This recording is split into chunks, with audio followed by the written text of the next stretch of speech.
Olá, quarto ano! Vamos para a nossa aula de História, tá? Da continuidade ao conteúdo que nós já estávamos vendo, tá? O conteúdo de hoje é o governo geral. E esse conteúdo ele começa na página 41 e termina no pedacinho da 42. Vamos lá? Diante do fracasso das capitanias hereditárias, o rei de Portugal passou a instalar o governo geral. Em 1549, que aconteceu porque o rei não poderia tomar de volta as terras doadas aos donatários. Bom, lembra que as capitanias hereditárias, elas foram doadas, o rei doou aqueles pedaços de terra, né, aos donatários para que eles produzissem e dessem o lucro, porém não deu certo. E como essa questão da capitania fracassou, o rei ele passou a instalar o governo geral, porque ele simplesmente não podia pegar de volta aquelas terras que ele já tinha dado. Entretanto, todos os donatários deveriam obedecer ao governador geral, que representava o próprio rei de Portugal, sendo a autoridade máxima da colônia. Assim, o governo geral foi instalado na Bahia, que ficava no meio das capitanias. Salvador foi fundada e passou a ser a primeira capital do Brasil. Sim, Salvador na Bahia já foi capital do Brasil. Então, por que passou a ser a capital do Brasil? Lembra a divisão das capitanias hereditárias? Salvador, no caso, ficava ali no meio, tá? No meio das capitanias. E passou a ser fundada aquele local, aquela cidade. E a partir dali era onde, como se fosse realmente o centro de tudo ali naquela situação. Então, a partir daquele momento, Salvador era a capital do Brasil. Juntamente com o governador-geral, trabalhavam para o funcionamento da colônia o ouvidor-mor, responsável pela ordem e justiça, o provedor-mor, que era o responsável pelo dinheiro, e o capitão-mor, que era o responsável pela guarda e defesa dos territórios. Então, o governador-geral ele não trabalhava sozinho, ele trabalhava em conjunto com essas três pessoas, o ouvidor-mor, o provedor-mor e o capitão-mor, tá bom? Todos que viviam na colônia deveriam colaborar com o governador-geral nos 4 principais objetivos. Então, todo mundo que morava naquela colônia precisava defender a colônia dos invasores franceses, manter o processo de ocupação, combater os indígenas e sua resistência, contribuir para a exploração das riquezas da colônia. Então, qualquer morador daquela colônia era obrigado a contribuir com esses 4 itens, tá bom? E agora nós iremos ver quais foram os 3 primeiros governadores gerais, tá bom? O primeiro governador foi Tomé de Souza, o segundo Duarte da Costa. Vamos ver aqui primeiro Tomé de Souza. Tomé de Souza foi o primeiro governador geral. Chegou à colônia com 130 soldados, 90 marinheiros e vários trabalhadores, que eram carpinteiros, pedreiros, farmacêuticos e médicos. Também vieram com eles 6 padres jesuítas, sob a direção de Padre Manuel da Nóbrega, que deram início ao processo de catequese dos indígenas e à educação do Brasil. Além desses, Tomé de Souza trouxe 400 degredados. Além desses, Tomé de Souza trouxe 400 degredados.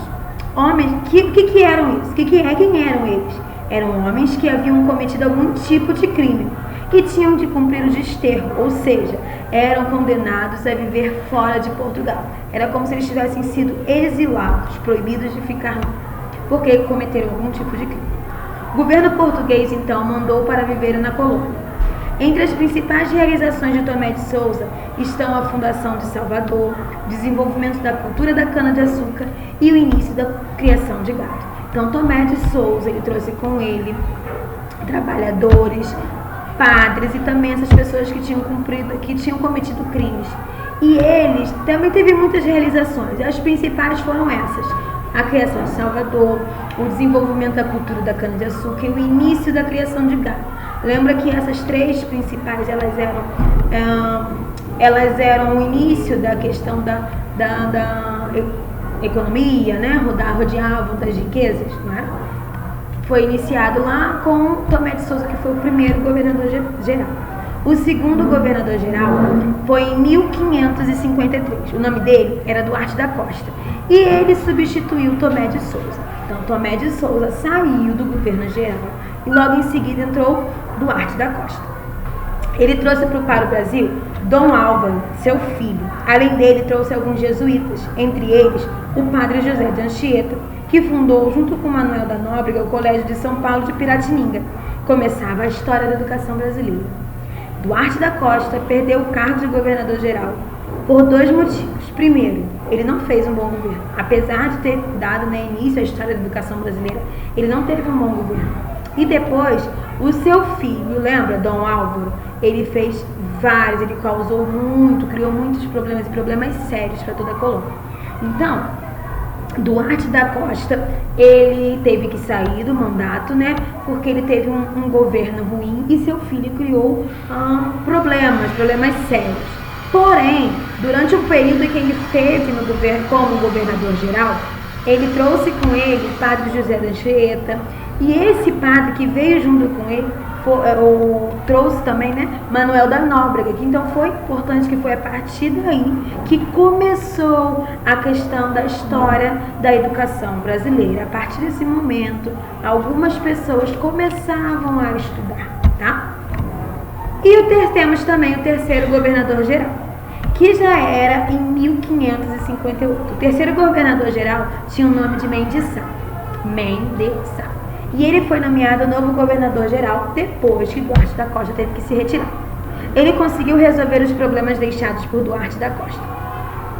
Com a ajuda do seu sobrinho, que era Estácio de Sá, combateu e expulsou os franceses que haviam se instalado na colônia. Após as lutas, foi fundada a cidade de São Sebastião do Rio de Janeiro, que hoje em dia é o nosso Rio de Janeiro. Durante seu governo, Portugal passou a enviar para a colônia muitos degredados. Assim, Portugal ficava livre dos seus criminosos. Também nessa época, intensificaram-se os combates aos indígenas. Muitos deles foram capturados e vendidos como escravos. Essas capturas eram realizadas por meio de expedições ao interior do Brasil, as entradas e as bandeiras. A diferença entre essas expedições é que as entradas elas eram organizadas pelo governo português e, por esse motivo, respeitavam o Tratado de Tordesilhas. E as bandeiras eram organizadas por particulares e não respeitavam o tratado. Foram os bandeirantes de São Paulo que encontraram a nova riqueza do Brasil, que era o ouro, né? Então vamos lá. Mendes Sá foi quem resolveu os problemas que Duarte da Costa criou para as colônias, tá?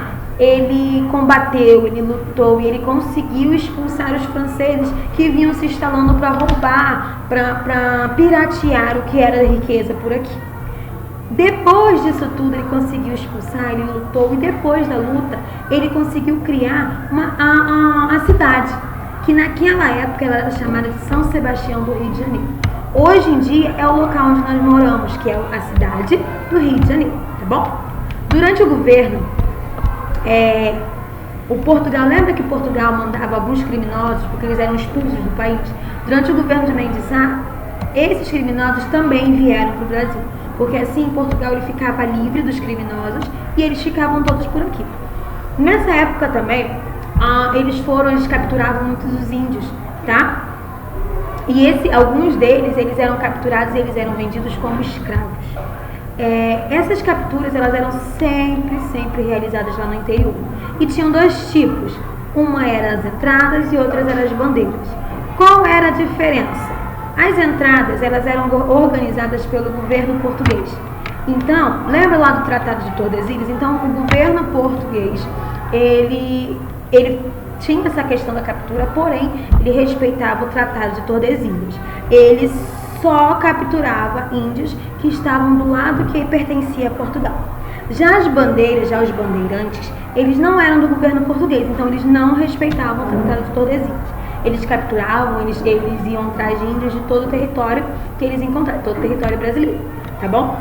E por conta de não respeitarem o Tratado de Tordesilhas e começarem a explorar o interior do Brasil, foram esses bandeirantes que descobriram uma nova riqueza que tinha em abundância no Brasil. Assim como no início era o pau-brasil, depois passou a ser cana-de-açúcar, né? O cultivo, depois que trouxe, né, as primeiras mudas, passou a ser a economia. Foi descoberto, foi encontrado uma nova riqueza, que é o ouro, que até hoje tem grande valor, né? Então, olha só, você agora vai realizar as atividades que foram propostas lá no nosso planejamento, tá? Hoje não tem caderno, somente livro. Super beijo, até a próxima.